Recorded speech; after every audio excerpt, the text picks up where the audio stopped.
Di karismanya dia 93. Nah, tentu nanti ini insya Allah ini termasuk yang jarang-jarang ketemu. Saya juga baru ketemu sekarang ini. Insya Allah dengan adik-adik ini silaturahmi kita akan semakin berjalan dengan baik.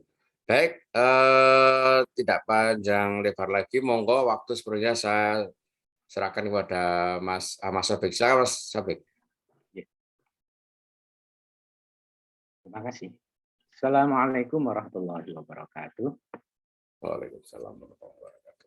Alhamdulillahirabbil alamin wassalatu wassalamu ala asyrofil anbiya'i wal mursalin sayyidina wa maulana Muhammadin wa ala alihi wa sahbihi ajma'in amma ba'du. Ma'asyiral muslimin, saudara dan saudariku, ya, rekan-rekan yang berbahagia dan dirahmati Allah Subhanahu wa taala, yang sebagian besarnya ini adalah alumni SMA Negeri 1 Magelang, ya, dan mungkin juga ada dari rekan-rekan yang lain yang hadir di sini. Di antara yang saya kenal baik ini ya ada Mas Rudi dan Mas Fristian ya, karena dulu satu angkatan. Dan sudah lama tidak bertemu ya, terutama dengan Mas Fristian ini udah lama. Alhamdulillahirabbil alamin. Pada pagi kali ini kita masih diberikan kesempatan oleh Allah Subhanahu wa taala untuk menikmati indahnya bulan suci Ramadan ini ya, dengan kegiatan-kegiatan amal soleh. Di antaranya pagi ini adalah kita ya bersama-sama mengkaji ya ajaran-ajaran Islam. Yang dalam kesempatan ini saya diberikan amanah oleh teman-teman di alumni Karisma gitu ya, untuk turut urun rembuk lah, gitu ya. Jadi bukan tausiah ini tapi urun rembuk ya. Jadi mungkin rekan-rekan yang ada di sini itu bisa lebih banyak ya memberikan insight ya, memberikan pencerahan-pencerahan dalam sesi diskusi. Nah, perkenankan saya men-share ya, share screen dari materi yang sudah saya persiapkan. Ada juga versi tertulisnya, nanti bisa saya share juga. Mas, profilnya dulu kenal sebentar biar. Oh iya. J. Ya, saya alumni SMA Negeri 1 Magelang angkatan 94 ya. Kemudian aslinya dari Bandungan. Kemudian waktu itu sekolah melanjutkan S1 di Visipol Gajah Mada untuk S1-nya ilmu pemerintahan. Kemudian S2 jurusan Local and Regional Development di International Institute of Social Studies ya, Erasmus University di Belanda. Ya, kemudian saat ini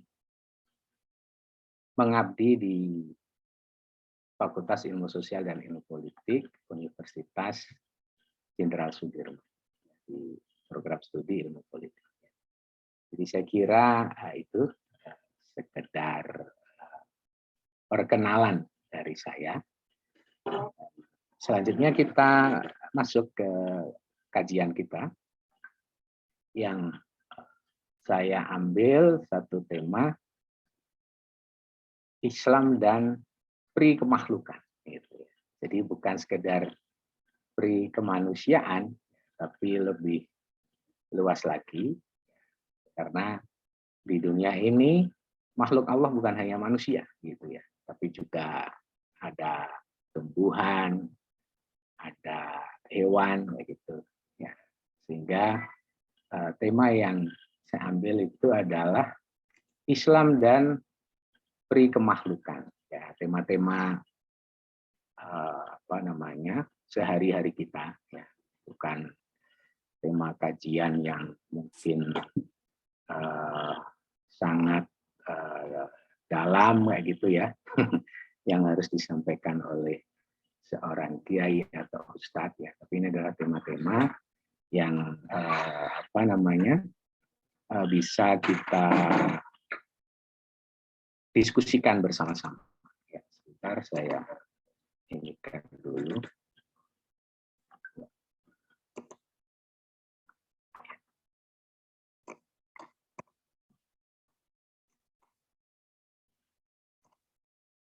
Ya, ya. Apakah untuk screen-nya sudah bisa dilihat ya? Oke, sip. Oke ya, sip. Oke. Jadi tema ini saya ambil ya dengan inspirasi dari suatu gambar yang kemudian menjadi viral ya di media sosial. Ya, termasuk juga sampai di Indonesia ini ya. Kita bisa melihatnya di Facebook maupun juga di WhatsApp gitu ya. Ya, gambar yang kalau dari narasinya itu adalah gambar dari Turki ya. Di suratu min Turkiya ya. Dari ini adalah gambar dari Turki ya, wahya adatun islamiyatun qadimatun lazalat fi Turkiya lil yaum. Oh, Pak Kiai. Jadi ini adalah suatu ya kebiasaan ya atau tradisi lah, tradisi Islami ya, dari masa-masa terdahulu yang masih berlangsung sampai sekarang di Turki ya. Jadi di Turki itu ada suatu tradisi kalau apa namanya musim salju, begitu turun salju itu kemudian orang berbondong-bondong menuju ke puncak gunung ya sambil membawa sekantong gandum gitu ya, kantong gandum dibawa ke puncak gunung dan kemudian mereka tebarkan di sana ya. Agar apa ya, agar burung-burung itu kemudian karena sedang dalam keadaan musim dingin itu susah mencari makanan ya, ada cadangan pakan bagi mereka ya. Dan dalam narasi itu disebutkan ya bahwa figur ataupun tokoh yang pertama kali kemudian mentradisikan itu ya, menitahkan itu kepada para penduduk itu adalah Khalifah Umar bin Abdul Aziz ya. Dengan suatu titah yang sangat terkenal. Di situ disebutkan unsurul qomha ala ru'usil jibal likai layukola ja'a toirun fi biladil muslimin. Ya, jadi tebarkanlah gandum di puncak-puncak gunung agar tidak ada yang mengatakan ya, burung-burung itu kelaparan di negeri kaum muslimin. Jadi nah, ini adalah satu hal yang menarik yang kemudian ya membuat saya mencoba untuk membuat suatu ya tulisan singkat ya. Nanti mungkin juga bisa saya share di grup ini tentang Islam dan pri kemakhlukan ya. Jadi sebagaimana yang kita ketahui, Umar bin Abdul Aziz itu adalah salah seorang pemimpin yang adil ya dari kalangan Bani Umayyah. Ya, sampai kemudian kita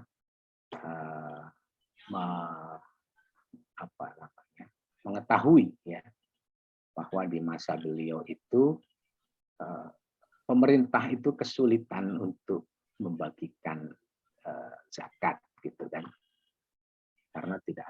bagi orang yang berhak untuk menerimanya. Ya.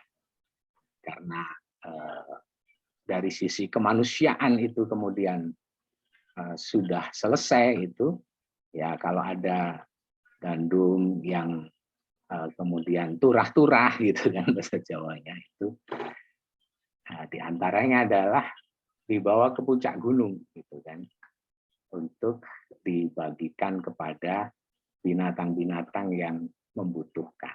Ya. Unsurul komha ala ru'usil jibal likaila yukola ja'a toirun fi biladil muslimin. Ya, dari Umar bin Abdul Aziz. Tebarkanlah gandum di puncak-puncak gunung agar jangan sampai orang mengatakan burung-burung kelaparan di negeri kaum muslimin. Ya, sebagai suatu titah, ia telah menjadi praktik yang mentradisi. Ya. Nah, tidak hanya di Turki, tapi juga di sejumlah wilayah kaum muslimin sampai saat ini. Di kala musim dingin dan bersalju, orang-orang memiliki kebiasaan unik. Ya. Mendaki gunung sambil membawa sekantong gandum untuk memberi cadangan pakan bagi burung-burung yang kesulitan mencari makanan di musim dingin itu. Ya.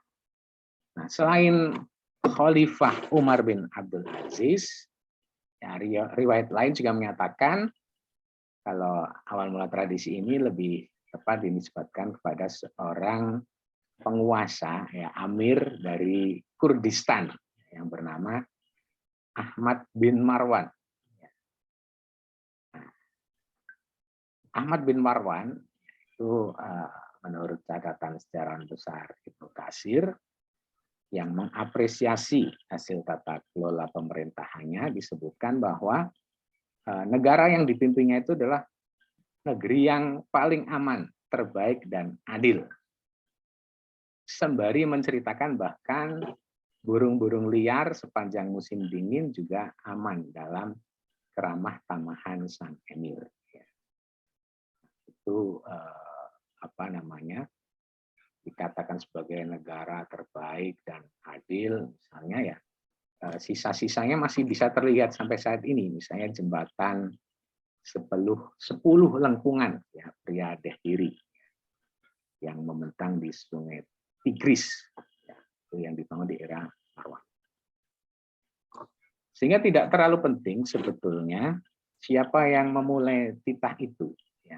Nah, bisa jadi kedua amir ini memang memberikan pemerintah. Yang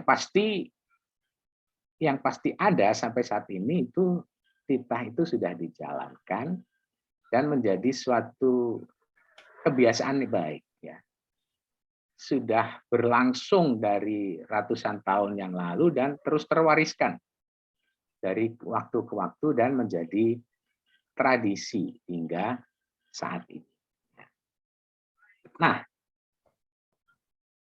titah yang mentradisi ini menjadi teladan bagi kita tentang bagaimana rahmatan lil alamin, ya, sebagai suatu perintah agama dihadirkan dalam kehidupan. Ya. Wa ma arsalnaka illa rahmatan lil alamin. Nah, ya ini tidak sedikit banyak akhirnya berkaitan dengan ilmu saya gitu ya. Bagaimana kemudian rahmatan lil alamin itu dihadirkan melalui satu kebijakan pemimpin, ya, kebijakan pemerintah. Menjadi rahmat bagi semesta alam berarti menjadi rahmat bagi segenap makhluk yang tidak cukup diwujudkan melalui pri kemanusiaan saja. Ya. Jadi rahmatan lil alamin, ya, bukan rahmatan linas gitu. Jadi ini membutuhkan suatu pri kemahlukan. Sebab bumi ini tidak hanya dihuni manusia, akan tapi juga makhluk-makhluk lainnya, termasuk tumbuhan dan hewan, ya, tanaman dan binatang.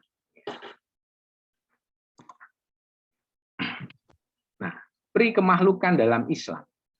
Ya, kita bisa melihat bahwa ajaran-ajaran Islam itu sangat kaya akan pesan-pesan pri kemahlukan. Tumbuhan dilarang ditebang tanpa alasan yang benar. Ya, dan pelanggaran terhadap larangan ini masuk kategori pelanggaran berat yang dapat membawa pelakunya ke dalam neraka. Seperti hadis Rasulullah Shallallahu Alaihi Wasallam ya, dari Abu Dawud, ya, yang ini disahihkan oleh Albani. Ya. Qala Shallallahu Alaihi Wasallam, man qata'a sidratan sawaballahu ra'sahu finnar. Ya. Ya, barang siapa memotong ya satu pohon sidroh. Pohon sidroh itu pohon bidara. Maka Allah akan mencelupkan kepalanya ke dalam neraka. Nah, menurut Imam Abu Dawud rahimahullah, ini adalah versi singkat dari satu hadis yang lebih panjang. Ya. Mangkoto asidrotan fi falatin yastadillu bihan nas wabnis sabil wadawab ya, abasan wadulman bi ghairi haqqin yakunu lahu fiha sawaballahu rasahu fiha. Jadi versi panjangnya itu adalah disebutkan alasannya. Mengapa kemudian orang menebang satu pohon itu sampai dicelupkan kepalanya itu ke dalam api neraka, ya. Karena ada alasannya, ya, bahwa pohon itu, ya, pohon bidara itu kalau di padang pasir sana, seperti kita lihat di gambar itu, ya, menjadi fasilitas publik, gitu ya. Bukan hanya bagi manusia, tapi juga bagi makhluk-makhluk yang lain. Untuk berteduh manusia, musafir, kemudian juga binatang. Binatang dan daunnya itu juga dimanfaatkan, buahnya juga dimanfaatkan.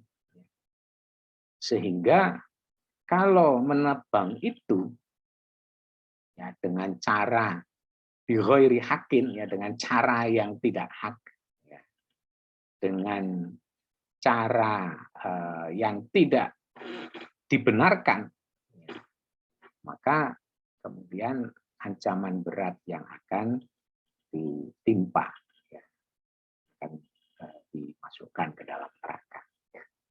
Nah, ini adalah ancaman yang luar biasa. Nah, dari hadis ini, ya, Syekh Yusuf Al-Qaradawi dalam bukunya As-Sunnah Masdaron lil Ma'rifati wal Hadharah memahami hadis ini dalam bingkai pemeliharaan sumber daya alam dan keseimbangan ekologis lingkungan hidup. Ya.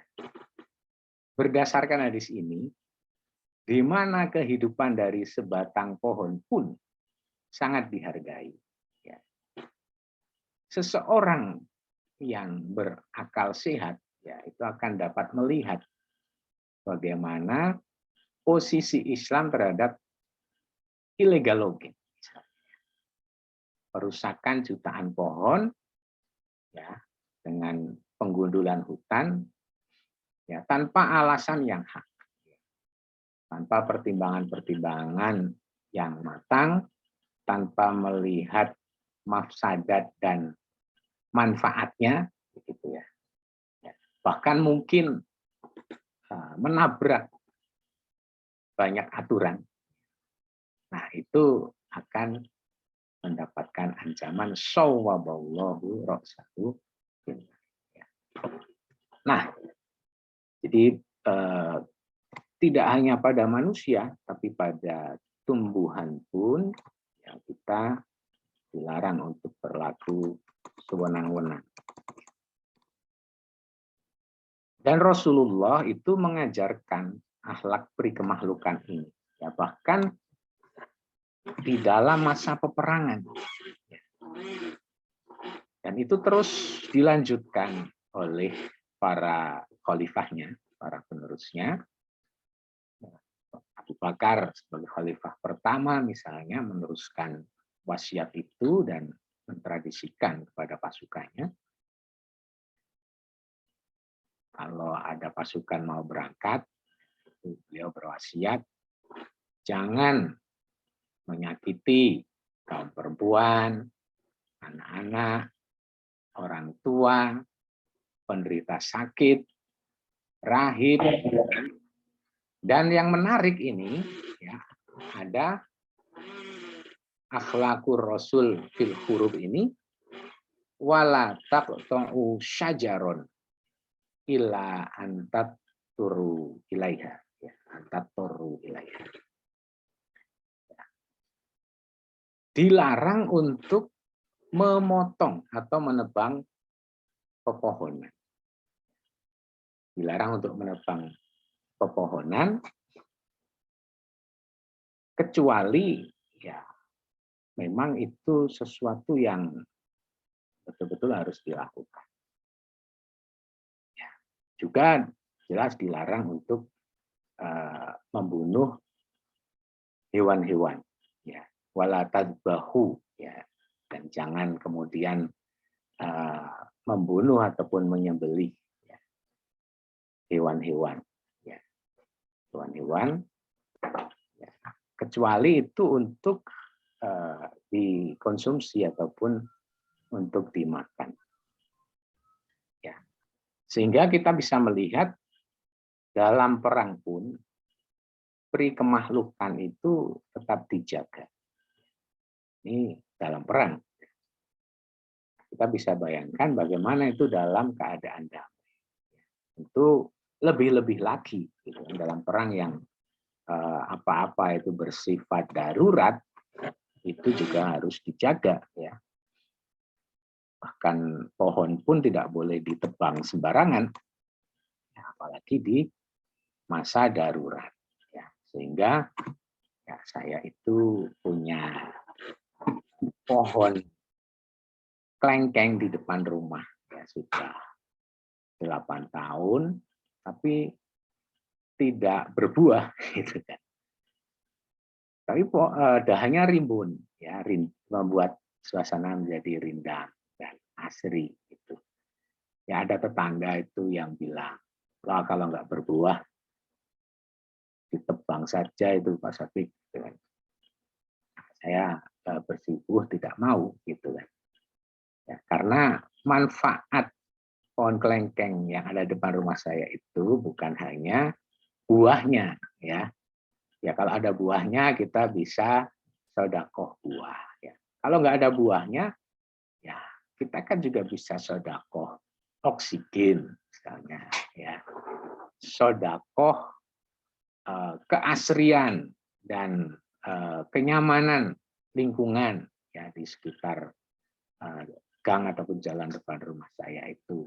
Ya. Kemudian sedekah ya pelestarian alam juga, gitu kan. Mungkin yang punya sumur-sumur bor ya dengan wasilah pohon itu ya itu airnya terus terjaga ya, terus mengalir, itu kan sedekah juga ya. Sehingga ya sampai sekarang tidak saya potong gitu kan, karena ya memang membuat suasana itu menjadi indah dan asri. Dan itu ada tuntunannya ya dari Rasulullah Shallallahu Alaihi Wasallam. Nah, kita lanjutkan. Ya, kalau ini kaitannya dengan binatang, ya. Pri kemakhlukan dalam Islam. Ya, kita sering menjumpai hadis-hadis berikut. Ya, ada orang mendapat azab karena menelantarkan seekor kucing. Ya. Sementara ada orang lain lagi mendapatkan ampunan karena menyelamatkan seekor anjing. Ya. Meskipun ia adalah pezina. Ya. Ya. Seperti Hadis riwayat Bukhari ini, Bukhari dan Muslim, seorang wanita diazab karena mengurung seekor kucing sampai mati. Ya, dia dikurung tapi juga tidak dibebaskan untuk mencari makan. Kemudian ini kisah yang sering viral ya di media sosial tentang wanita pezina yang memberi minum pada anjing. Nabi Shallallahu Alaihi Wasallam bersabda, ada seorang wanita berzina melihat seekor anjing di hari yang begitu terik panasnya. Anjing itu mengelilingi sumur tersebut sambil menjulurkan lidahnya karena kehausan. Lalu wanita itu melepas sepatunya dan menimba air dengan sepatunya itu dan memberikan minum kepada sang anjing yang kehausan itu. Maka ia pun diampuni karena amalannya tersebut. Ya, hadis riwayat Muslim. Jadi luar biasa sekali sebetulnya prinsip-prinsip pri kemahlukan ya dalam Islam ini. Ya. Kemudian ada kisah sufi dan anjing. Ya. Nah, ini ada banyak diceritakan ya oleh para ulama ya dan mungkin penceramah-penceramah ya. Dan itu ternyata menjadi tesis master dari Vera Subasi. Tulis tesis master di University of Vienna yang berjudul Dogs in Islam. Dan secara khusus yang mengulas masalah itu dalam bab sufisme. Ada salah satu anekdot menarik yang ia tampilkan tentang sikap seorang sufi terhadap anjing. Alkisah ada sufi yang bernama Abu Yazid Al-Bustami. Ya. Bukan Bustami. Bustami ada di sini. Seorang sufi yang termasyhur. Ya. Suatu saat dia bertemu dengan seekor anjing yang berada di dekatnya. Dan kemudian dia merasa risih. Sampai menyingkapkan jubahnya. Ya. Dan di saat itulah ia mendapat ilham seakan sang anjing itu mengingatkannya. Tubuhku kering dan tak akan menyebabkan najis padamu. Ya. Sekiranya basah dan membuatmu terkena najis, dengan 7 guyuran air dan tanah, ya, najis itu pun akan hilang. Tetapi bila engkau mengangkat jubahmu, layaknya orang Farisi yang sombong, maka kekotoran di hatimu tak akan bersih walau engkau basuh dengan air dari 7 samudra. Ya, jadi ini luar biasa ini kisah sufi ini ya dan saya tidak akan memperdebatkan dari sisi madhab tentang najisnya anjing ya. Nah, kalau kita ini kan di sini madhab Syafi'i ya anjing itu najis ya, tapi najis anjing itu kan bisa hilang. Najis anjing itu bisa hilang. Apalagi kalau tidak salah sekarang itu ITB ya itu sudah memproduksi sabun untuk membasuh najis gitu ya. Nah itu kan sebenarnya dari sisi perkembangan teknologi itu bisa ya.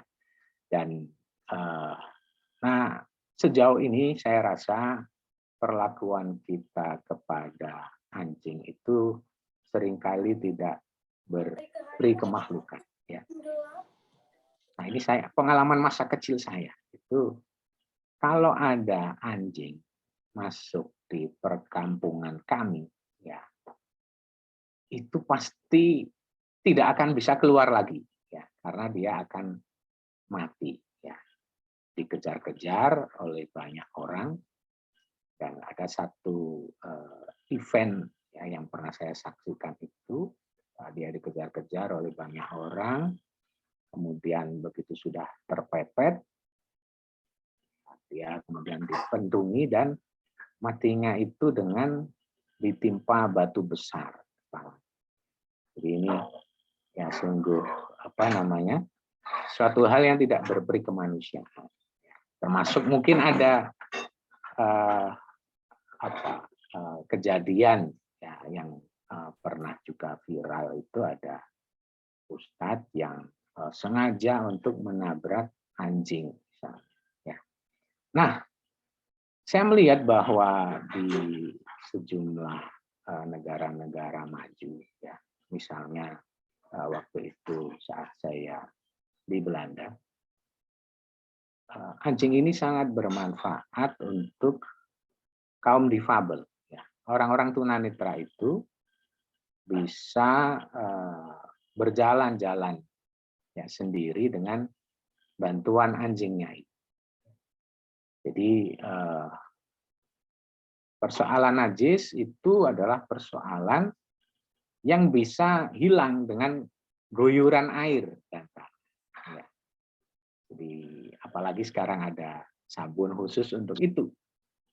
Tapi kalau kemudian perilaku-perilaku yang tidak berperi kemahlukan ya terhadap anjing itu mungkin bisa membawa kita kepada suatu azab ataupun siksaan Allah Subhanahu wa taala ya. Nah, kita lanjutkan kemudian sesi yang terakhir. Ada suatu hadis riwayat Abu Daud. Ar-Rahimuna yarhamuhumur Rahman. Ya, mereka yang penyayang niscaya disayangi yang maha penyayang. Ya.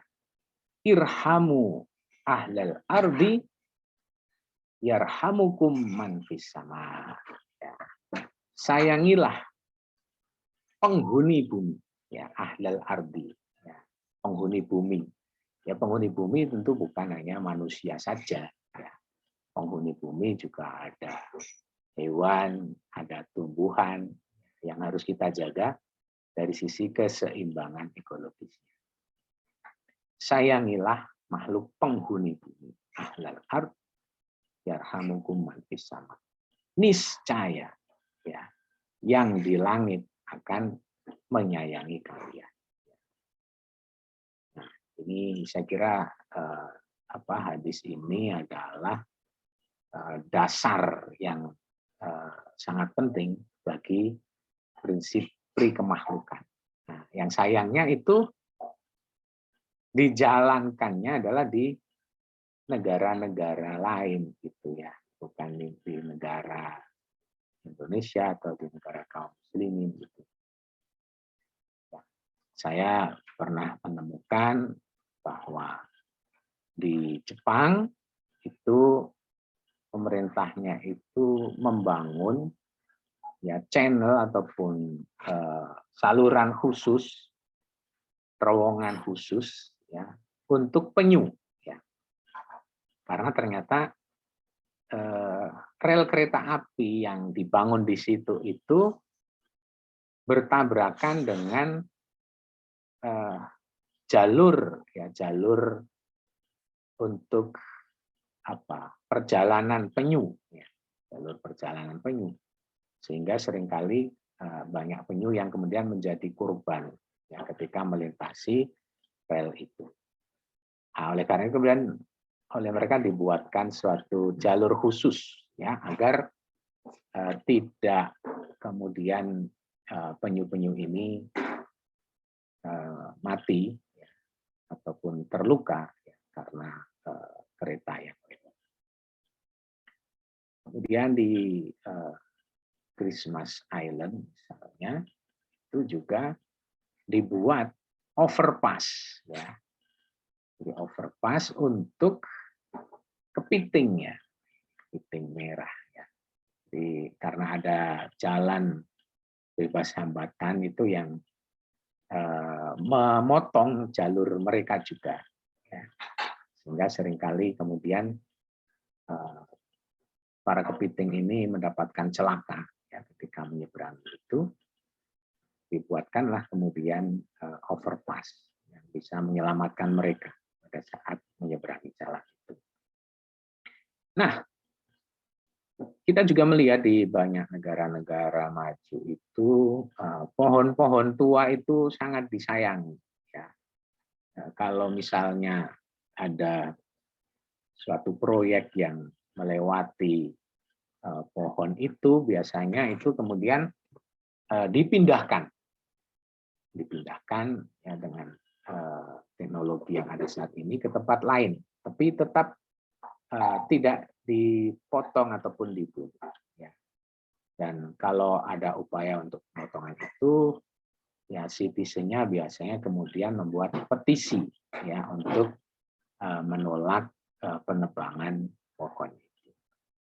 Nah, itu yang saya kira hal yang menarik dan bisa kita kaji bersama di sini ya. Bagaimana kemudian sebagai umat Islam kita itu menjalankan rahmatan lil alamin bukan sekedar untuk manusia saja. Ya, rahmatan lil alamin itu ya untuk keseluruhan alam. Ya, keseluruhan alam ya di situ ada makhluk-makhluk yang lain selain manusia. Ya, ada binatang, ada tumbuhan yang kalau kita kemudian jaga keseimbangan ekologisnya, kita jaga pelestariannya, itu juga akan bermanfaat bagi umat manusia itu sendiri ya. Tapi kalau keseimbangannya tidak kita jaga, ya itu bencana-bencana itu akan menimpa manusia itu sendiri ya, atas ulah manusia itu sendiri. Dhaharul fasadu fil bari wal bahri bima kasabat aydin nasi liyudhiqahum ba'dalladzi amilu la'allahum yarji'un ya.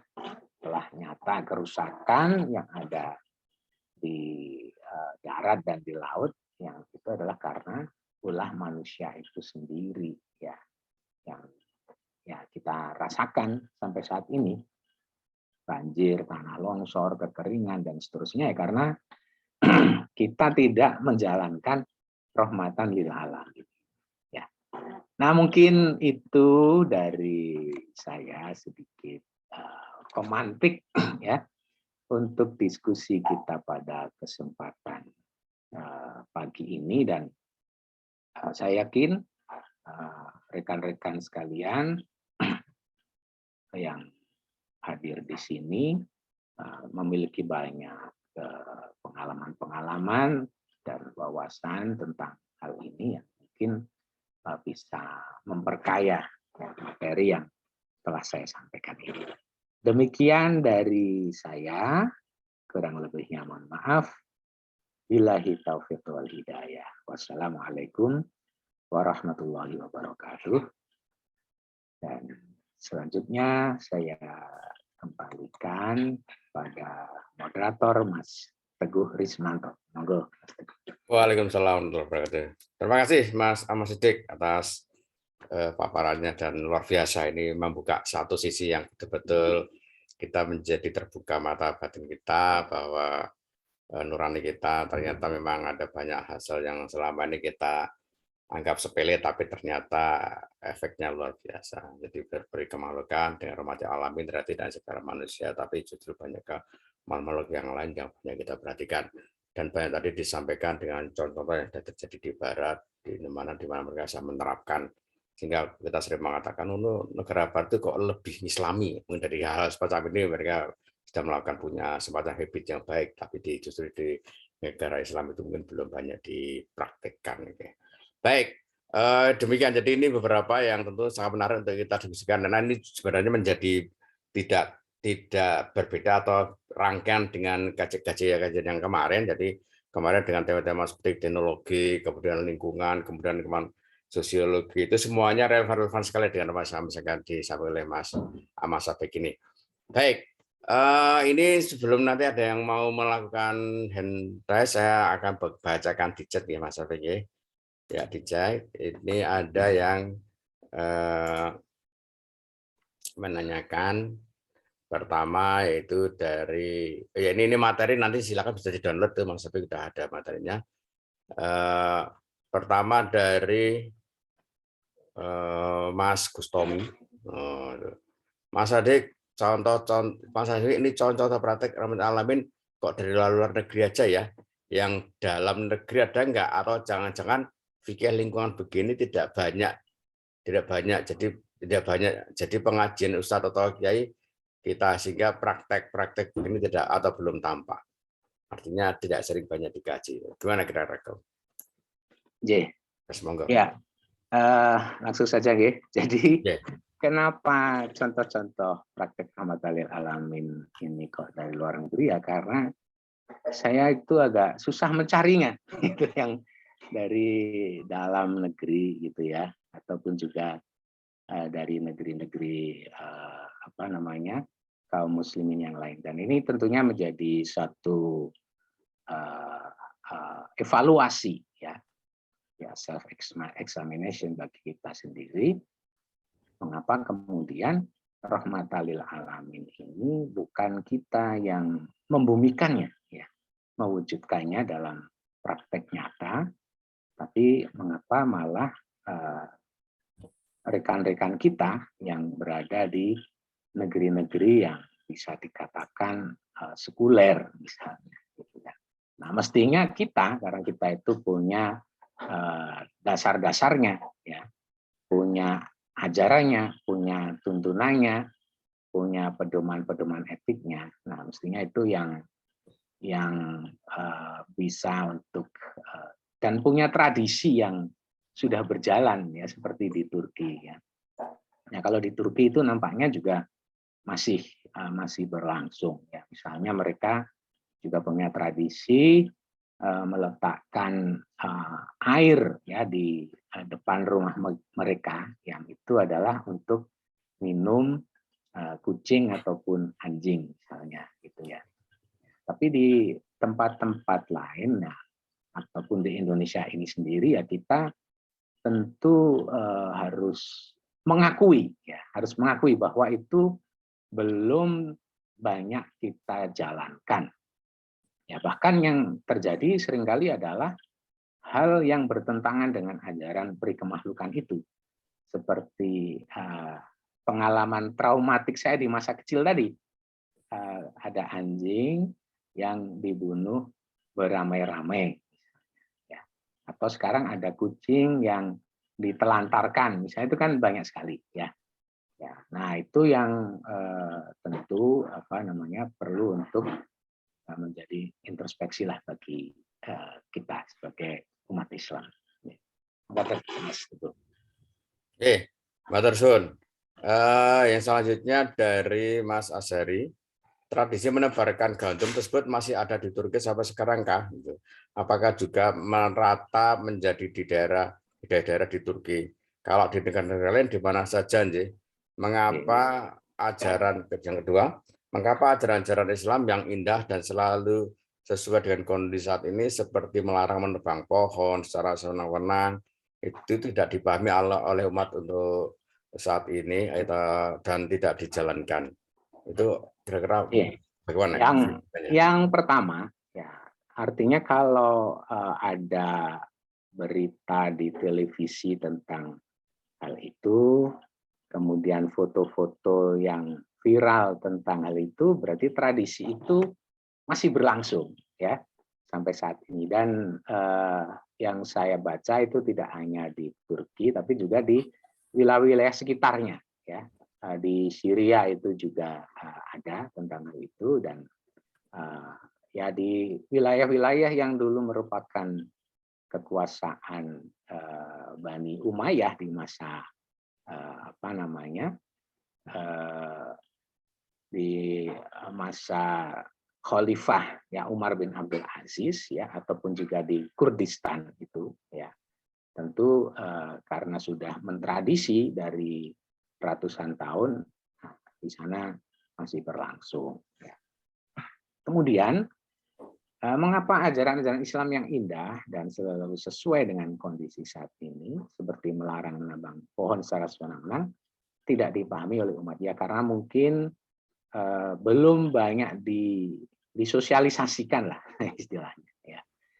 Tema-tema seperti ini kan belum banyak dikupas ya, tema-tema tentang lingkungan hidup misalnya itu kan ya jarang-jarang lah masuk dalam materi-materi khutbah, materi-materi kultum ya, materi-materi kuliah subuh, tarawih dan seterusnya. Nah, itu yang saya kira perlu untuk terus kita dakwahkan. Ya, sisi-sisi prikemakhlukan Islam ini perlu untuk kita dakwahkan secara meluas ya, sehingga orang pun kalau mau nebang pohon misalnya itu nggak sembrono gitu kan. Nah, yang sering saya sayangkan itu ya, termasuk juga yang dilakukan oleh pemerintah itu. Nah, ini pohon sudah bagus, kemudian akarnya sudah kuat, ya sudah rindang, ya dan tidak membahayakan, ya karena itu akarnya sudah sangat kuat, tidak akan ada bahayanya kalau ada angin kencang dan seterusnya. Ya mungkin kalau ada dahan-dahan itu kan bisa dipangkas secara rutin, tapi itu kemudian hanya gara-gara ada suatu proyek lain gitu kan, yang mestinya tidak harus dengan menebang pohon itu, ya itu kemudian dipotong ataupun ditebang. Ya itu kita sangat sayangkan sekali ya. Bahkan di kampus-kampus juga seperti itu. Ya, tidak berusaha untuk ya bagaimana kita itu bisa ramah dengan alam ya dan lingkungan yang ada di sekitar gitu kan. Ya, yang cari mudahnya saja misalnya ya. Ya kalau ada kontraktor itu kan cari mudahnya saja, ya ngapain itu ini mending tebang langsung aja gitu kan.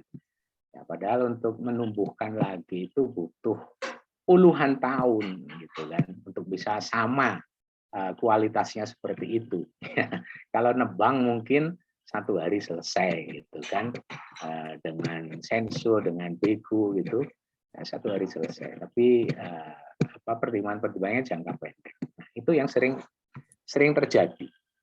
Ya termasuk kemudian pengundulan hutan gitu kan, entah untuk perkebunan, untuk tambang itu ya seringkali dengan pertimbangan-pertimbangan yang sangat-sangat jangka pendek ya, tapi tidak melihat dampaknya ke depan yang akan sangat berdampak bagi livelihood masyarakat yang ada di sekitar, ya bahkan juga dengan keseimbangan ekologis secara keseluruhan ya.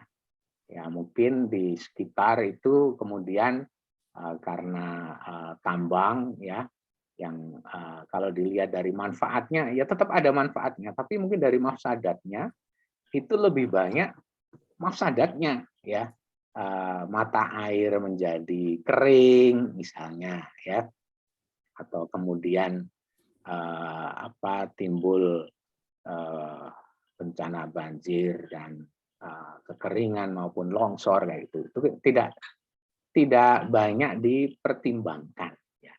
Padahal bagi para pengambil kebijakan itu ya mestinya tidak hanya melihat sisi manfaat ya. Kalau dalam Islam malah kaidahnya itu darul mafasid muqaddamun ala jalbil masolih ya.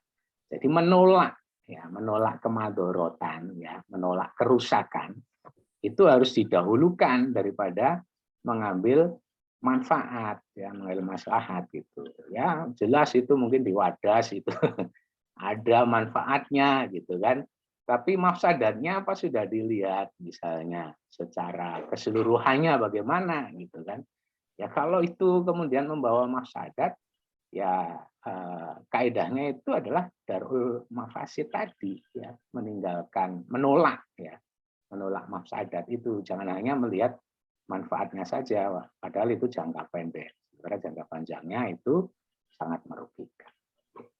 Makaten Mas. Matur suwun. Wah iki rada sufi sih. Mas Priyogo silakan ngomong ndeka wae iki ben jelas. Mas Priyogo monggo silakan. Oke, Mas Apik ini saya ada nggak ini referensi atau kajian-kajian yang bisa kita gali lagi tentang tadi yang sudah Mas Sabik sampaikan terkait sama pri kemahlukan, karena selama ini konteks yang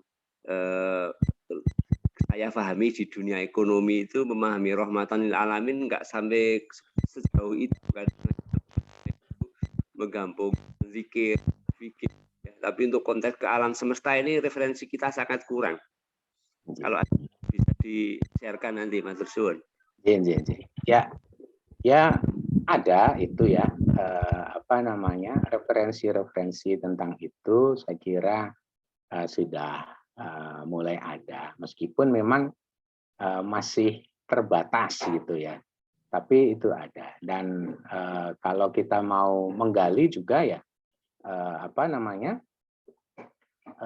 dari kajian-kajian istilahnya ulama-ulama terdahulu ya, itu kan juga banyak gitu ya yang terus bisa diimplementasikan ya, dan dikontekstualikan untuk saat ini. Ya, saya pernah bertemu seorang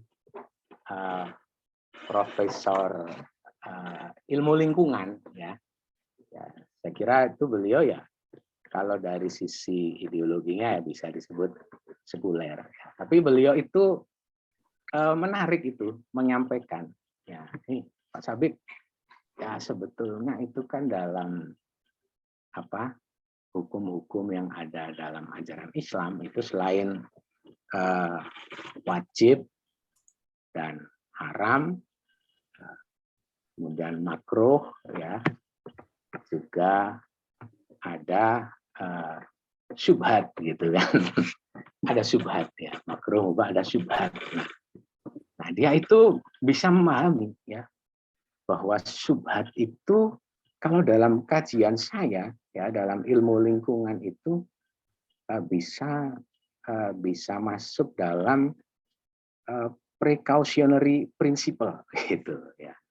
Jadi precautionary principle ya, artinya ya meskipun dampak ataupun risiko itu mungkin secara ilmiah ataupun akademik itu belum bisa ditemukan ya, tapi ada suatu prinsip kehati-hatian gitu kan ya. Kalau itu kemudian merusak ya itu ya jangan dilanjutkan gitu kan, meskipun mungkin untuk kajian yang tentang persoalan itu ya, kajian kemadorotan tentang persoalan itu ya belum sempurna misalnya gitu ya. Tapi kalau dalam kaitannya dengan pengelolaan lingkungan, menurut beliau itu perlu ada prinsip syubhat ini ya, yang masih remang-remang itu ya sebaiknya ditinggalkan gitu kan. Artinya jangan kemudian tetap dilanjutkan ya, yang masih bainal halal wal haram ya, itu dalam kaitannya dengan pengelolaan dan perlindungan lingkungan, menurut beliau itu ya harus dengan prinsip-prinsip precautionary ya. Nah, itu ada itu sebetulnya, kata beliau itu. Saya sendiri malah baru tahu ya dari seorang profesor sekuler ini ya. Jadi ya dari ajaran-ajaran Islam itu bisa kita kaji lagi ya, dan kemudian kita tarik dalam situasi dan kondisi kekinian ya. Tapi memang studi ataupun kajian tentang itu masih sangat terbatas gitu kan. Dan alhamdulillah untuk saat ini ya sudah mulai ada ya, termasuk Syekh Al-Qardawi sendiri ya, tadi yang seperti yang saya sampaikan dalam kitabnya tadi Al-Islam Masdaron lil Ma'rifati wal Hadoroh tadi, yang sudah memberikan suatu tafsiran yang sangat progresif, gitu kan. Bagaimana ketika satu batang pohon pun ditebang tanpa alasan yang hak, kemudian itu bisa membawa seorang ke dalam neraka, apalagi ini jutaan pohon. Gitu. Itu sebetulnya beliau mengkritik illegal logging, gitu. Ya. Nah, saya kira kalau kita browsing, kita cari itu ya sudah mulai ada, meskipun belum banyak referensi-referensi itu. Ya, Tersun. Ini ada dari chat dari Mbak Ami atau Mas Amin. Mas Abik, bagaimana sikap kita terhadap lebah? Kan kalau ngentot bisa bahaya. Saya sering semprot aja pakai cairan membasmi hama. Apa termasuk sikap tidak berperi kemakhlukan? Ya, kalau binatang itu kalau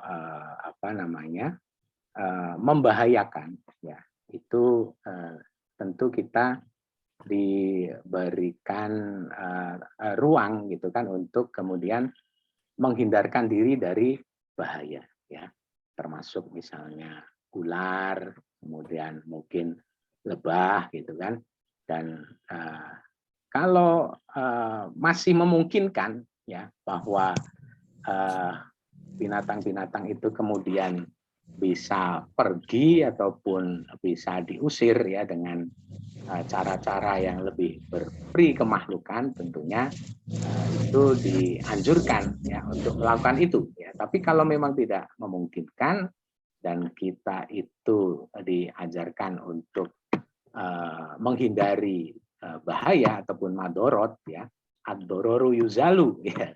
Jadi kemadorotan itu dihilangkan, itu kan ya, artinya ada ruang untuk itu ya.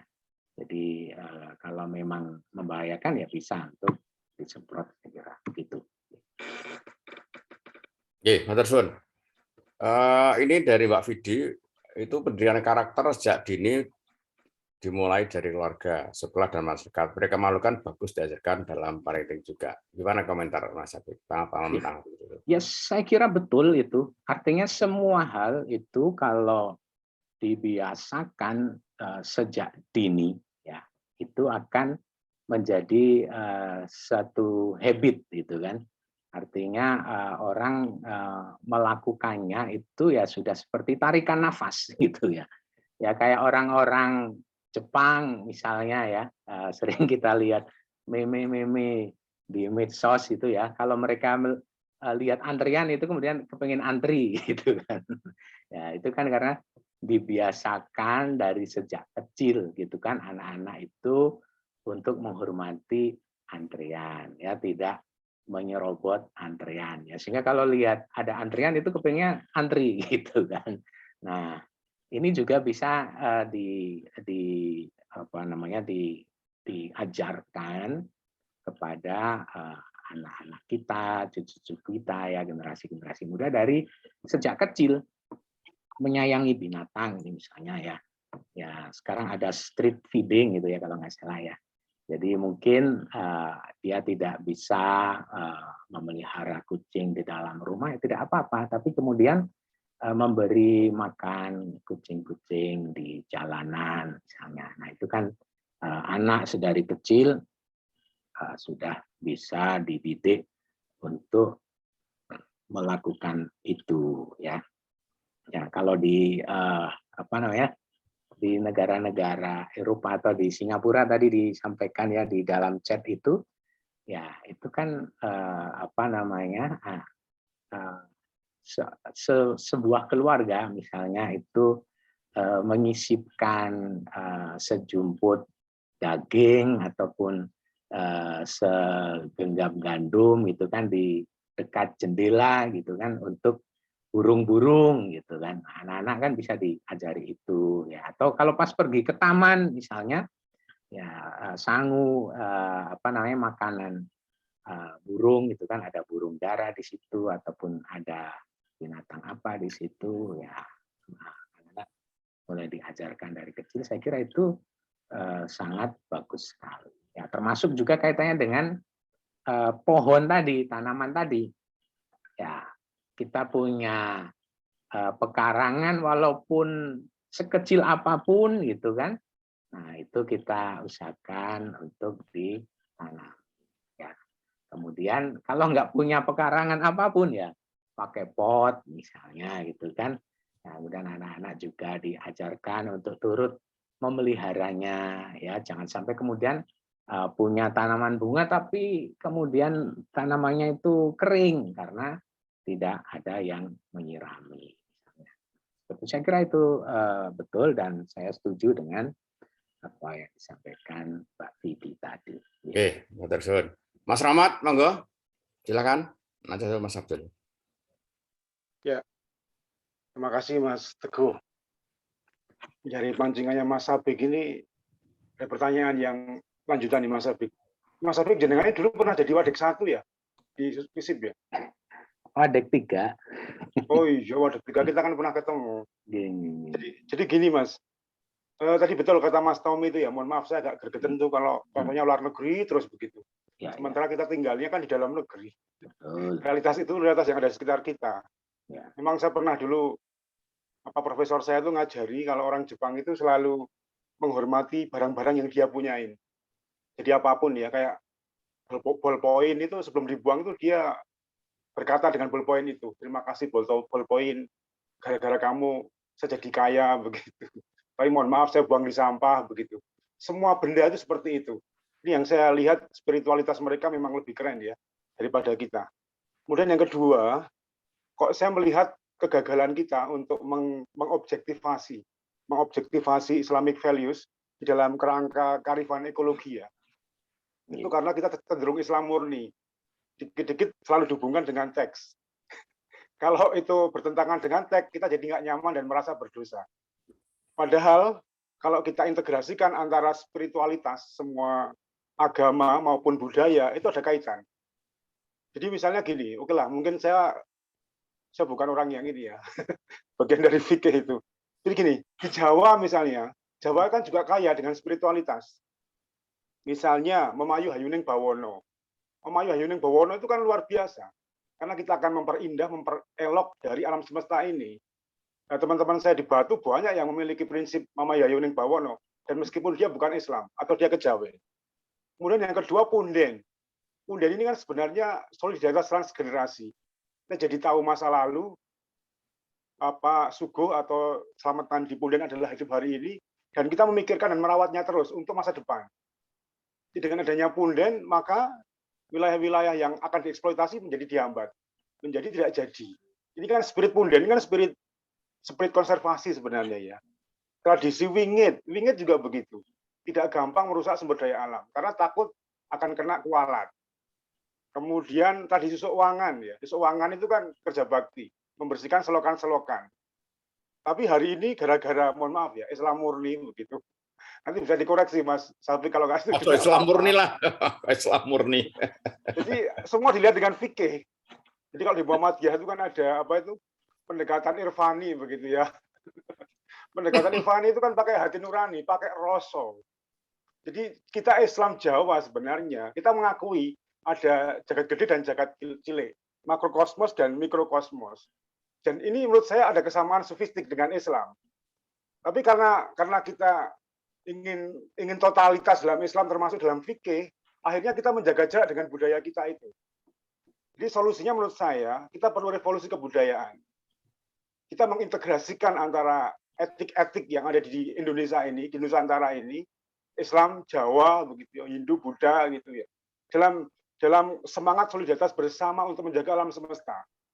Kalau menjaga alam semesta dengan mengkotak-kotak sektarian, harus Islam, harus Hindu, harus Buddha, saya pikir kok tidak relevan ya dengan kondisi global hari ini. Kita harus meneguhkan Islam karisma, Mas Teguh ya. Islam yang universal, inklusif ya. Dan tidak suka justifikasi bahwa ini bukan Islam, kemudian kamu masuk neraka begitu. Asal apa yang kita lakukan adalah cerminan dari penyelamatan sumber wa ma arsalnaka ila rahmatal alamin. Nah itu saya pikir tidak masalah. Ini pernyataan saya sebagai orang awam, Mas Taufik ya. Kalau dengan dalam perspektif fikih mohon dikoreksi dengan baik. Maka Mas Taufik. Ya, ini menarik yang disampaikan oleh Mas Rahmat ini ya. Sosiologi itu Mas Taufik. Ya itu dari UNS itu. Saya dulu juga Malang, Muhammadiyah Malang. S1-nya di UNS itu. Oh, iya. Saya pernah dekat. Pernah ke UNS, kuliah di sana. Becak. Ya, jadi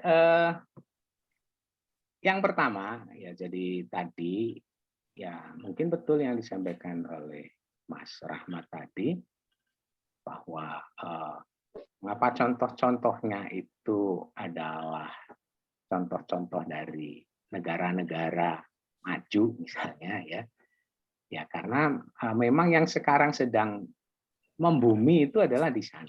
Jadi di Jawa saya kira apa yang disampaikan oleh Mas Fahmi tadi ya tentang Memayu Ayuning Bawono, kemudian Punden, kemudian Wingit dan seterusnya itu ya kalau mau dijadikan contoh itu contoh-contoh zaman dulu gitu kan, karena yang dalam konteks kekinian dan kedisinian sekarang ini ya tidak banyak kita lihat lagi gitu kan. Bagaimana orang itu kemudian hati-hati betul untuk menebang pohon gitu kan.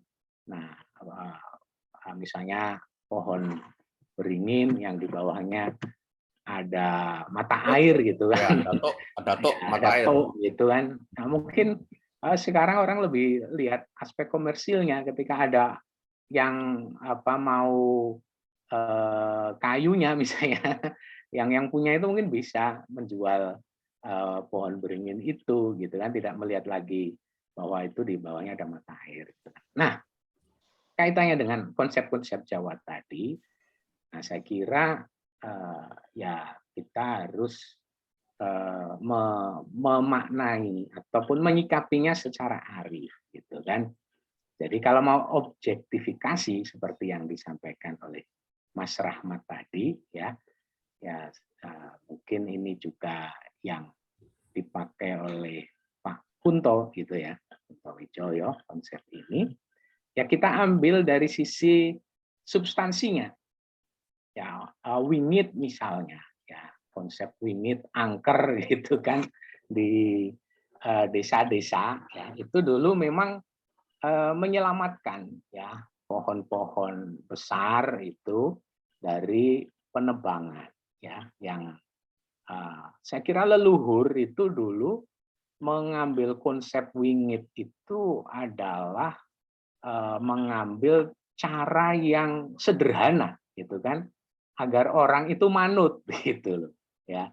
Kalau dijelaskan tentang persoalan pelestarian lingkungan ya kaitannya dengan mata air kerusakan itu mungkin terlalu bertele-tele ya, sehingga cukup dikasih tahu lah kui panggonan wingit ya atau panggonan angker ya aja cedak-cedak kemarin gunung gitu kan misalnya ya, sehingga pohon-pohon besar itu lestari gitu kan.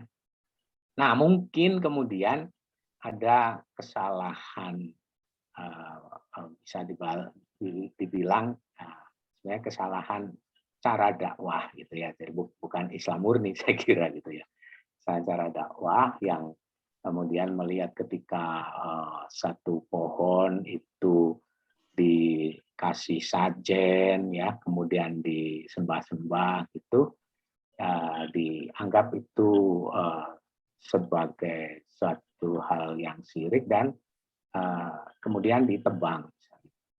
Nah, syiriknya itu ya betul gitu ya. Kita harus dari sisi akidah harus mengatakan bahwa hal-hal seperti itu adalah syirik. Ya.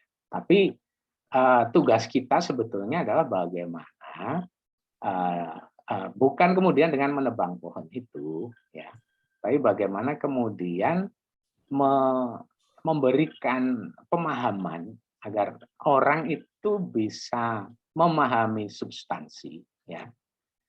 Ya, kita mengambil substansinya dan kemudian menyingkirkan praktek-praktek tahayul bid'ah khurafatnya itu, gitu kan. Jadi pelestarian lingkungan dengan melindungi eksistensi pohon-pohon besar itu ya tetap harus dijalankan. Ya, tapi kemudian bagaimana cara dakwah yang bisa mengedukasi ya, masyarakat bahwa sebetulnya tujuan ya hal itu dianggap sebagai wingit ataupun angker ya itu adalah bukan agar pohon itu disembah ataupun disajen-sajeni gitu kan, tapi agar lingkungan kehidupan kita itu tetap lestari ya, agar toh itu terus mengalir gitu kan ya, agar mata air itu tidak mati gitu, dan menjaga agar tidak longsor dan seterusnya. Nah itu yang saya kira hal-hal yang secara objektif gitu kan bisa kemudian diterima ya. Nah, objektifikasi kan intinya adalah suatu konsep itu menjadi diterima secara universal gitu kan ya. Kalau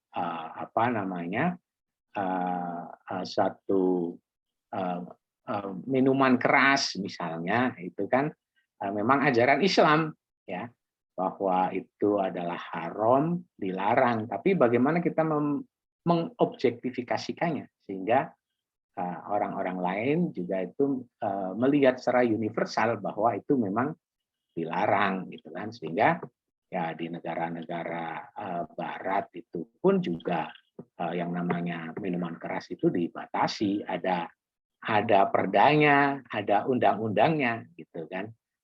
Kalau di sini sedikit-sedikit langsung disebut sebagai perda syariah, nah itu yang keliru ya. Padahal ini bisa diobjektifikasikan seperti yang disampaikan Mas Rahmat tadi ya, bahkan pengaturan tentang prostitusi ya itu bukan hanya di Indonesia ya, di negara-negara Islam, di negara-negara barat pun juga sama gitu kan ya, bahkan di sana itu undang-undangnya mengatur yang dikenakan hukuman itu adalah hidung belangnya ya, bukan prostitutnya gitu kan. Hidung belangnya itu yang kemudian didenda dengan denda yang sangat besar gitu. Kalau di sini ada dikejar-kejar itu kan prostitutnya gitu. Tapi intinya itu adalah konsep yang kemudian bisa menjadi objektif yang diterima oleh semua kalangan. Nah, saya kira termasuk konsep tentang pelestarian lingkungan ini kalau kemudian disampaikan dengan cara dakwah yang bagus gitu ya akan bisa diterima oleh semua kalangan, termasuk oleh orang-orang yang abangan ataupun kejawen kayak gitu kan, yang lama-kelamaan kemudian bisa diberikan penyadaran ya tentang akidah yang benar dan sekaligus makosidus syariah ya. Jadi tujuan dari syariah itu ya, di antaranya adalah melindungi dan melestarikan lingkungan itu. Saya kira demikian. Mas Abdul, monggo silakan. Mungkin tutup dulu aja, ini udah jam 6:27. Ini gini, jadi memang aturan mainnya. Ini secara formal kita tutup Mas Abdul, tapi teman-teman bisa diskusi agak santai biar nanti kita tidak menghambat teman-teman yang mungkin ada kesempatan lain sehingga mau keluar juga agak nyaman. Tapi monggo nanti ini karena ini juga hari Ahad jadi mungkin banyak longgar. Nah, diskusi menarik, banyak yang akan mungkin berkembang ke bagaimana kita mensalahkan syariah dengan katakanlah dengan akidah dan sebagainya gitu ya. Itu juga menjadi hal yang sangat cukup esensi sekali, dan ini menjadi hal yang sesuatu yang bagi kita memang jarang-jarang dikaitkan masalah lingkungan dalam konteks keislaman, lebih luas lagi dalam berbagai kemalukan. Baik, Bapak Ibu semua, terima kasih atas waktunya. Matur suwun atas kehadirannya, tidak mulai rasa hormat diri yang akan beraktivitas. Marilah kita tutup forum dan bacaan doa penutup majelis bersama. Assalamualaikum warahmatullahi wabarakatuh. Waalaikumsalam. Mas Abek masih ada terus toh? Masih bisa? Ya, monggo silakan. Monggo Mas Abek. Hari libur. Mas Abek, saya Abdul Muthalib. Kayaknya dulu sempat ketemu nggak kita ya di Karisma ya? Niku mbok menawi nate nggih. Mas Abdul itu angkatan 89. Oh nggih, Angkatan nggih. saya. Ya berarti mentor itu ya dulu ya. Ya, wah itu orang kota Bantara itu. Pernah ngisi ataupun apa itu. Oke, begini Mas Apik, ini kebetulan juga saya pikir jenengan juga alim untuk masalah-masalah yang sifatnya agama ya, atau fikih lah gitu ya. Belajar. Nah itu saya ingin tanya itu begini loh Mas. Tadi kaitannya dengan binatang itu kan ada perintah atau ada anjuran, bahkan perintah ya untuk membunuh beberapa jenis hewan kalau kita ketemu gitu ya. Ini mungkin bisa diceritakan konteksnya oleh Mas Ahmad Sapik, kemudian itu kan jadi kampanyenya bisa terbalik dengan apa yang tadi disampaikan gitu. Karena memang Rasulullah itu kan pasti ada hikmahnya di balik itu semua. Itu yang pertama. Sehubungan dengan hal tersebut, mungkin pertanyaan keduanya semacam ini ya. Jadi sesuatu itu atau hewan ataukah tumbuhan macam-macam itu dia akan tumbuh gitu ya, akan hidup melalui serangkaian ekosistem gitu ya, di mana dia kan ada rantai makanan dan sebagainya ya. Nah itu kan pada suatu saat itu pasti ada ledakan ya, di suatu tempat ada ledakan populasi satu jenis hewan itu. Nah sekarang itu tantangannya kita itu adalah begitu banyaknya kucing ya di sekitar kita itu ya. Kucing itu termasuk binatang yang di-highlight untuk tidak disakiti. Artinya kucing, anjing itu kalau kita menyakiti kucing atau anjing gitu ya, atau binatang-binatang piaraan itu maka suara di luar nanti akan luar biasa keras gitu ya, terutama misalnya dari hak asasi hewan atau apalah gitu ya. Nah itu yang kebanyakan itu kan perlu dikendalikan tuh Mas Ahmad Sapik ya. Perlu dikendalikan. Nah, itu dalam konteks pengendalian ini kalau misalnya kita berkaca pada kasus ikan mas yang di Australia itu kan dibunuhin itu ikan mas, kan kebetulan di sana ikan mas gak dimakan ya. Nah ini piye Mas?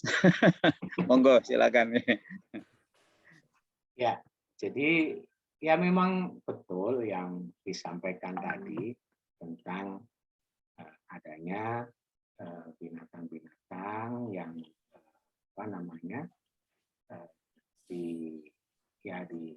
dianjurkan lah mungkin ya, karena itu mungkin membahayakan kita ya. Kalau bertemu misalnya itu untuk ya kita membela diri lah gitu kan. Nah ini yang ditanyakan tadi terkait dengan kalau binatang-binatang yang bukan itu ya, misalnya kayak kucing tadi ya, kucing itu kan tidak berbahaya gitu ya.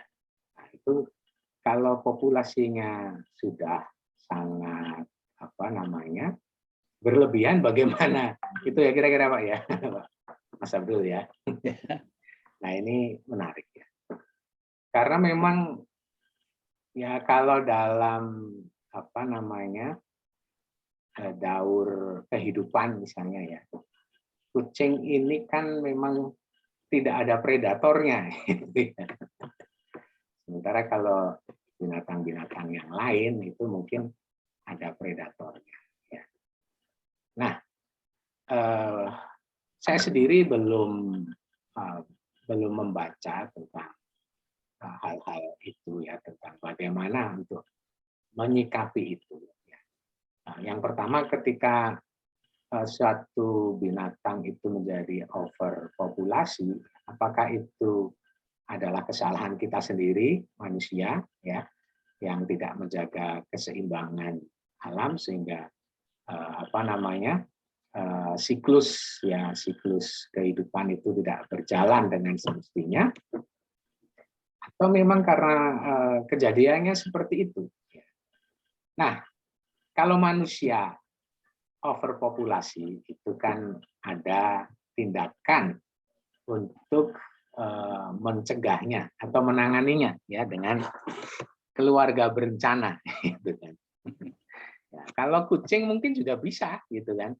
Dan saya kira sekarang ini juga sudah banyak praktek-praktek itu, bagaimana kucing betina gitu ya, kalau sudah melahirkan misalnya, kemudian pemiliknya itu membawanya ke klinik dokter hewan ya untuk disterilisasi gitu ya. Nah, mungkin di sini juga ada saudara-saudara kita yang dokter hewan misalnya, atau dari ilmu peternakan, nanti mungkin bisa share tentang hal itu ya. Ya kalau saya manusia saja bisa untuk dan itu dibolehkan gitu kan. Ya, Majelis Ulama kan jelas membolehkan keluarga berencana itu ya, apalagi kucing misalnya gitu kan. Ya, saya kira perilaku berperi kemahlukan kita itu yang harus diutamakan ya. Bukan kemudian kita membunuhi kucing-kucing itu, tapi adalah bagaimana kemudian agar populasi kucing-kucing itu terkendali ya, bukan dengan cara yang di luar peri kemahlukan gitu. Ya, diantaranya mungkin sterilisasi kucing ya, mungkin yang betina ataupun yang jantan kayak gitu, itu bisa dilakukan dengan cara yang tidak menyakiti hewan tersebut gitu kan. Nah, masalahnya seringkali orang melakukan sterilisasi itu dengan cara yang menyakitkan ya, menyakiti hewan-hewan itu gitu kan. Tidak dianestesi dan seterusnya gitu ya. Padahal sekarang kan ada fasilitas itu ya. Kucing untuk disterilisasi itu dia setidaknya mondok 2 hari di dokter hewan gitu kan. Nah, dan dia ditangani dengan cara-cara yang betul-betul berperi kehewanan ya. Dia itu tidak merasa sakit gitu kan. Kemudian penyembuhannya juga cepat ya. Kemudian juga kalau ada hal-hal yang menyakitkan atau berdampak itu bisa kontrol gitu kan ke dokternya itu ya. Sepanjang kita bisa melakukan itu ya, bagaimana kita bisa melakukan ya. Nah, ini sekaligus nyambung pertanyaan dari Mas Priyonggo tadi ya, bagaimana kemudian kita itu berperilaku yang sebaik-baiknya terhadap hewan. Seperti Nabi Muhammad SAW menyampaikan terkait dengan akhlak pada saat menyembelih hewan kurban atau menyembelih hewan pada umumnya, gitu kan? Bagaimana agar binatang itu tidak kesakitan, bahwa pisaunya itu betul-betul tajam, misalnya, gitu kan? Kemudian tidak menteror hewan itu, ya, yang disembelih dengan hewan yang lainnya ada di dekatnya dan seterusnya. Nah, intinya adalah ya ini juga menjadi tantangan bagi para saintis ya, para ahli-ahli teknologi gitu kan, ahli-ahli mungkin kedokteran hewan dan seterusnya, bagaimana agar semakin lama itu semakin beradab kita dalam memperlakukan hewan itu ya, sehingga ketika dia itu disembelih misalnya, dibuat bagaimana kemudian tidak merasakan kesakitan yang luar biasa misalnya.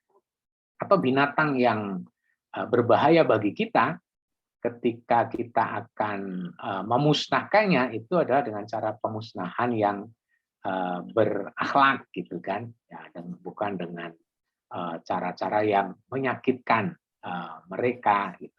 Itu saya kira menjadi pekerjaan rumah bagi kita ya, karena sebaik-baik muslim itu ya yang termasuk yang paling baik pada saat menyembelih hewan misalnya ya.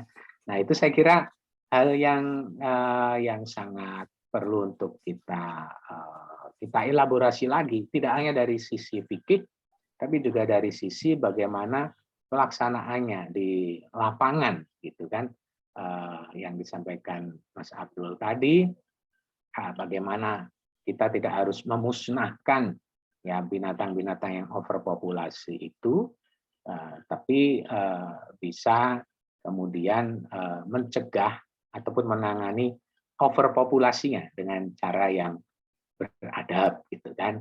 Nah, sementara yang lain-lain ya pada saat kita memang diharuskan membunuh hewan, entah itu karena untuk dikonsumsi atau karena dia itu menjadi hama atau menjadi sesuatu hal yang membahayakan kepada kita, perlu diciptakan ya alat-alat yang kemudian lebih beri kemalukan. Ya. Ya, saya kira yang bisa saya sampaikan ya seputar itu. Secara teknisnya itu adalah menjadi PR bagi saudara-saudara kita yang lain yang ahli di bidang itu. Makasih Mas Abdul. Oke, tersun.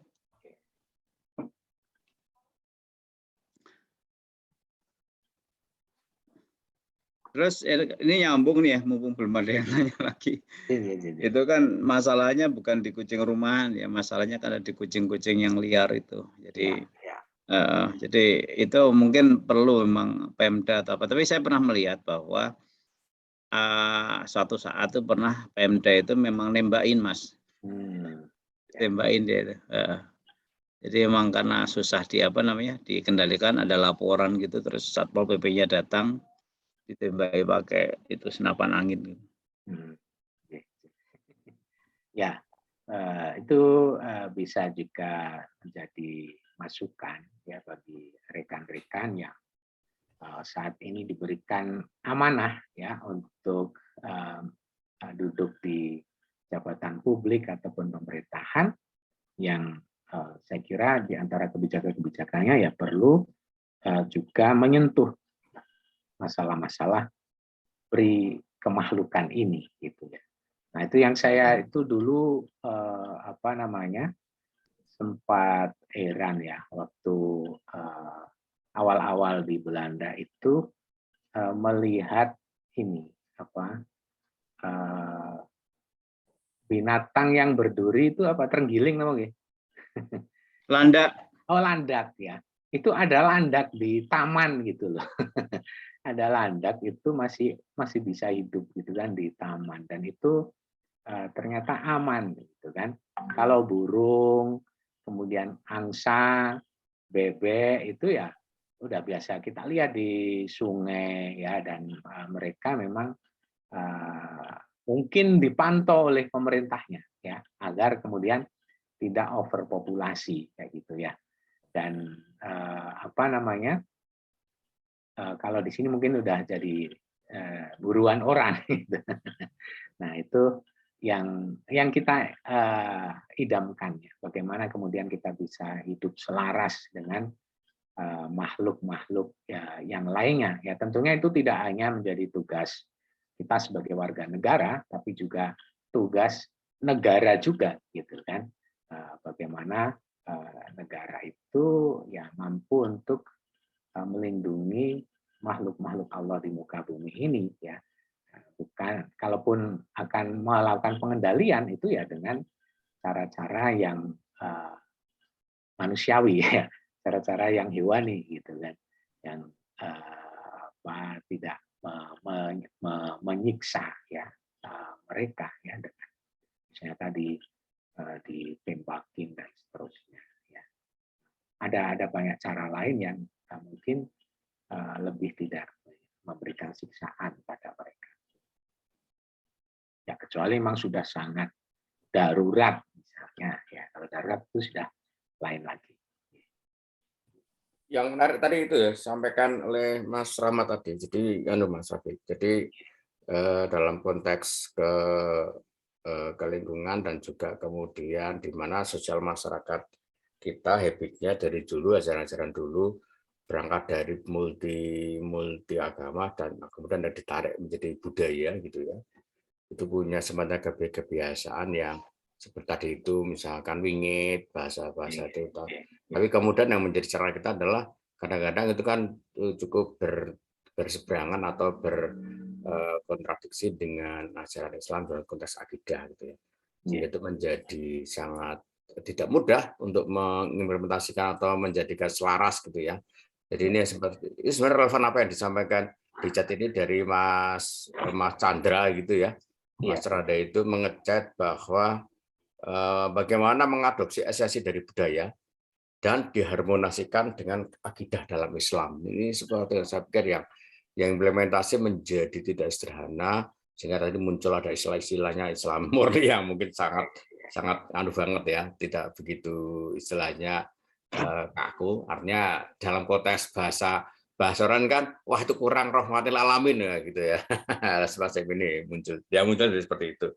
Nah kira-kira bagaimana ya, itu apa yang saya undang-undang atau mungkin yang disampaikan oleh Mas Chandra itu bisa kita temukan, karena seharusnya tidak bertolak belakang atau harusnya tidak berseberangan ya mensikapi fenomena sosial ini gitu. Ya, jadi saya kira yang namanya kearifan, yaitu kearifan lokal ataupun juga hikmah yang lain, itu kan kalau dalam Islam ya boleh diambil ya khudil hikmah walau min fami kalbin misalnya kan, ambillah hikmah walaupun itu keluar dari mulut anjing misalnya ya. Jadi kalau itu memang ada hikmahnya ya kita ambil. Hanya saja dalam Islam itu kita diajarkan untuk mengambil substansinya saja. Ya, sementara hal-hal di luarnya itu yang kemudian nilai-nilainya bertentangan dengan Islam, ya itu kita saring, gitu. Ya. Nah, termasuk filsafat Yunani, ya, pemikiran-pemikiran Yunani, ya, itu kan diambil oleh para pemikir-pemikir Muslim, ya dikembangkan oleh para pemikir Muslim, oleh Al-Farabi, ya, oleh Ibnu Sina dan lain-lain diambil. Tetapi ya gugon tuhun ya Yunani, gugon tuhun Yunani itu nggak diambil. Ya.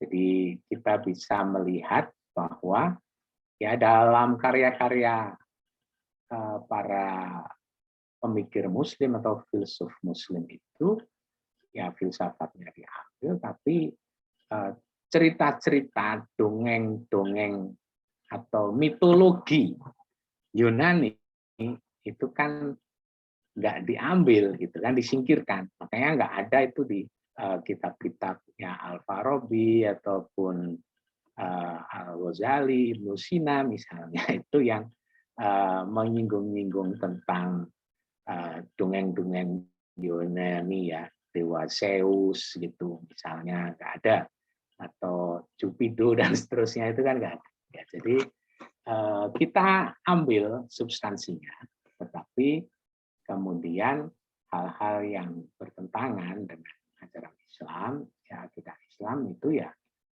harus disaring,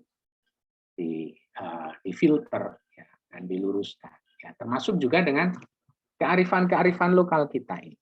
Ya, wingit misalnya itu kan bukan hanya bukan hanya kearifan lokal Jawa saja sebetulnya ya. Ya, di Amazon sana ya, di Brazil misalnya ya, itu juga jadi satu kearifan lokal juga gitu kan ya. Ada saya pernah nonton itu film di Amerika Latin ya tentang hutan Amazon itu ya. Di sana juga ada mitologi-mitologi tentang makhluk penunggu hutan gitu ya, yang kalau kemudian ada orang yang mengambil dari hutan itu berlebihan ya, dia itu dipercayakan kemudian dikejar oleh makhluk jelmaannya dalam bentuk jaguar gitu kan. Nah, Itu jadi apa namanya, konsep konservasi kan sebenarnya, agar orang itu tidak serakah dalam mengambil sumber daya yang ada di hutan itu, ya. Nah, ini satu hal yang sangat bagus sebenarnya, kearifan lokal ini, ya. Hanya saja mitologinya itu yang harus kita luruskan, gitu kan. Jangan orang itu dibiarkan untuk terus hanyut dalam mitologi. Ya, kita harus membawanya pada satu puncak kesadaran tentang substansi, bahwa intinya itu bahwa kita itu harus menjaga agar kemudian sumber daya yang ada di hutan itu tetap lestari, misalnya, ya, agar itu menjadi wingit ataupun keramat, agar pohon-pohon itu tidak mudah ditebangi, misalnya. Nah, tugas kita itu mengambil hikmahnya, kemudian apa namanya, menyingkirkan mitologinya. Saya kira itu yang paling penting. Ya, bagaimana caranya, itu yang harus dipikirkan tentang metode-metode dakwah yang efektif, ya. Tapi pada prinsipnya itu, kita ambil substansinya, kita singkirkan mitologi. Begitu kira-kira. Sip. Monggo Mas Chandra, masih ada komentar? Pak Darmawan Sandi. Darmawan Sandi itu angkatan saya nampaknya. Oh. Darmawan. Oke. Silakan, ada yang mau sampaikan lagi? Ada komentar? Mas Totik. Monggo. Mas Opik, Ya. Saya tertarik sekali tuh tadi masalah pelestarian hutan sama sama binatang itu tadi, ya. Itu sebenarnya setiap pohon besar itu akan ditempati